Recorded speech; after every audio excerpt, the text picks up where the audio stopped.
Hello student, कैसे हैं आप लोग। उम्मीद है कि आप लोग बहुत ही अच्छे होंगे और आप लोग का पढ़ाई भी बहुत ही अच्छा चल रहा होगा। तो मैं मन्नू आप सभी का स्वागत करता हूं एक न्यू वीडियो में। आज की वीडियो में हम लोग देखने वाले हैं क्लास 10th हिंदी का मॉडल पेपर, जो कि आपके लिए काफी महत्वपूर्ण होने वाला है। और इस वीडियो में मैं आप सबको इस पेपर में आया हुआ निबंध को बताने वाला हूं कि कैसे निबंध को लिखेंगे। तो आइए हम लोग वीडियो को स्टार्ट करते हैं। देखिए, ये आपका 2026 का वायरल मॉडल पेपर है। इस पेपर में हम लोग देखेंगे निबंध। देखिए कौन सा निबंध आपका आया हुआ है और इस निबंध को हम लोग करने वाले हैं। ठीक है, देखिए यहाँ पे। देखिए यहाँ पे प्रश्न संख्या 10वां में आपके पेपर में प्रश्न संख्या 10 नंबर में ये दिया रहेगा, लिखा है कि निम्नलिखित में से किसी एक विषय पर निबंध लिखिए। देखिए, पहला है बेरोजगारी की समस्याएं, दूसरा है जनसंख्या वृद्धि, तीसरा है मेरे प्रिय कवि और चौथा आपका है पर्यावरण प्रदूषण। ठीक है ना। देखिए, ये आपका 7 नंबर का है और इसमें आपको लिखना होगा कम से कम 250 250 से 300 शब्दों में आपको लिखना होगा। ठीक है, चलिए हम लिखते हैं सबसे पहला नंबर बेरोजगारी की समस्याएं पर। देखिए, चलिए स्टार्ट करते हैं। देखिए, सबसे पहले यहाँ लिखना होगा आपको कि प्रश्न उत्तर संख्या 10 लिखेंगे निबंध। और जो आपको निबंध लिखना है, जिस निबंध पर लिखना है उसको आप लोग यहाँ पे हेडिंग करना होगा। लिखेंगे बेरोजगारी की समस्याएं। ठीक है। अब देखिए यहाँ पे पहला क्या है, परिचय या प्रस्तावना। परिचय या प्रस्तावना लिखेंगे।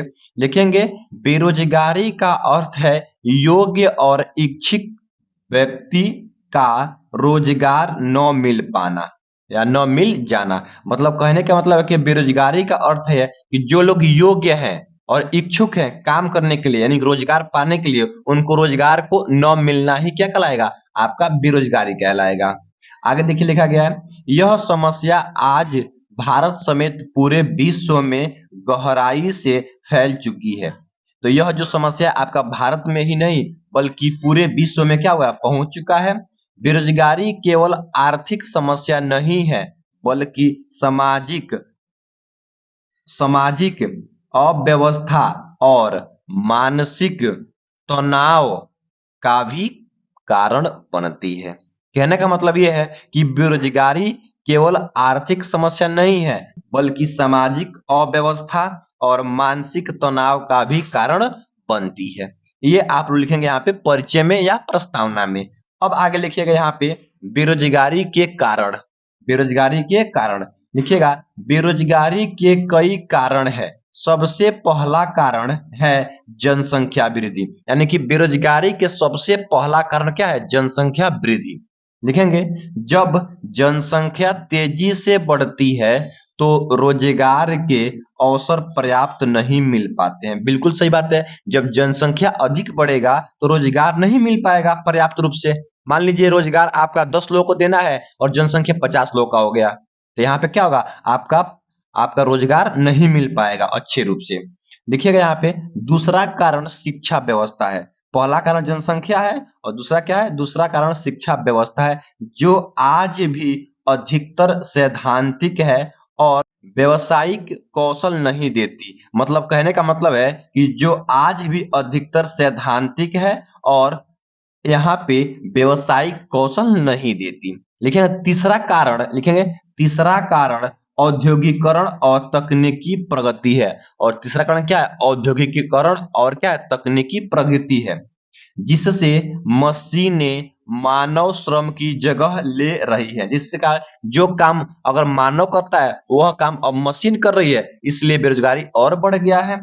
साथ ही आर्थिक मंदी, निवेश की कमी और कृषि पर अत्यधिक निर्भरता भी बेरोजगारी बढ़ाते हैं। ये सभी क्या है, बेरोजगारी बढ़ाने के कारण है।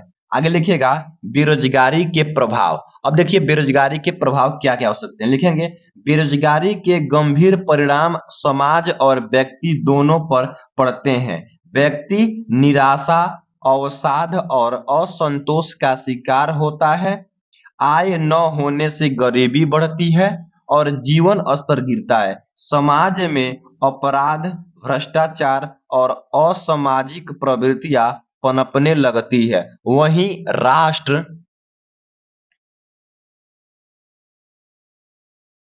की प्रगति भी बाधित होती है, क्योंकि श्रम शक्ति का सही उपयोग नहीं हो पाता। ठीक है, इतना लिख लेगा।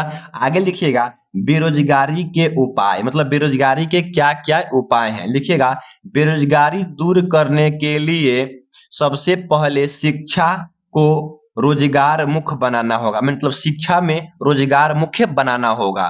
कौशल विकास, तकनीकी शिक्षा और यहाँ पे व्यावसायिक प्रशिक्षण को बढ़ावा देना चाहिए, मतलब तकनीकी शिक्षा और व्यावसायिक प्रशिक्षण को बढ़ावा देना चाहिए। युवाओं को स्वरोजगार और उद्यमिता के लिए प्रोत्साहित करना आवश्यक है। सरकार को उद्योग, कृषि और सेवा क्षेत्रों में अधिक से अधिक रोजगार के अवसर उपलब्ध कराने होंगे। आगे लिखिएगा डिजिटल और गिग इकोनॉमिक भी नए अवसर प्रदान कर सकती है। ठीक है, आगे लिखिएगा निष्कर्ष में, लिखिएगा निष्कर्ष यहाँ पे बेरोजगारी एक गहरी चुनौती है, परंतु सही नीतियों, कौशल विकास और उद्यमिता का बढ़ावा देकर इसे काफी हद तक कम किया जा सकता है। जब हर हाथ को काम होगा तभी राष्ट्र वास्तविक प्रगति कर सकेगा। मतलब आप लोग इतना लिख लेंगे ये और इतना लिख लेंगे तो ये आपका 300 शब्द में हो जाएगा। इतना लिख लेंगे तो आराम से आपको 7 नंबर मिलेगा। तो आप लोग ऐसे ही लिखिएगा। तो आई होप, मैं आशा करता हूं कि आप लोगों को यह वीडियो बहुत ही अच्छा लगा होगा। अगर वीडियो अच्छा लगा है तो वीडियो को आप लोग लाइक कर दीजिए, और आप लोग अगर पहली बार चैनल पर आए हैं तो चैनल को सब्सक्राइब कर लीजिए, ताकि ऐसा वीडियो आप लोग को हमेशा मिलता रहे। Thank you for watching this video.